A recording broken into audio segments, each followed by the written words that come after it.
दर 3 वर्षातून अधिक महिना येतो आणि असं म्हणतात की अधिक महिन्यामध्ये लेकीचं आणि जावयाचं कोड कौतुक केलं जातं.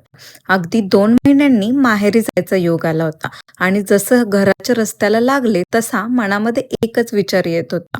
आईची ती उबदार कुशी, बापाची ती माया भारी, भावाच्या ग सोबतीने सुख नांदे त्या घरात. 2 दिवसांची पाहुणी मी ग जाते माझ्या घरा, तिथे सुटतो ग गळा डोळा आसवांचा झरा.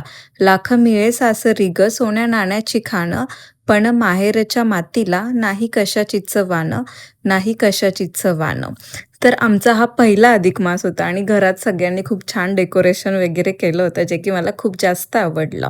मी मम्मीला हा प्रश्न विचारला, की तुमच्या काळात सुद्धा अधिक महिना सेलिब्रेट केला जायचा का? तेव्हा तिनं मला असं उत्तर दिलं, की हो नक्कीच, आम्हीही करायचो.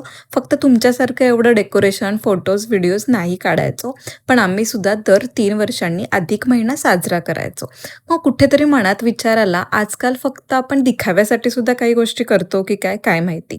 पण असो, आपले जे सण आहेत ते खरंच खूप छान आहेत, कारण त्यानिमित्तानं आपण सगळे एकत्र येतो, भेटतो, गप्पा गोष्टी करतो. स्वतःचं दुःख, स्वतःचं सुख सगळ्यांबरोबर शेअर करतो आणि ह्यातच तर खरी मजा असते. हो की नाही?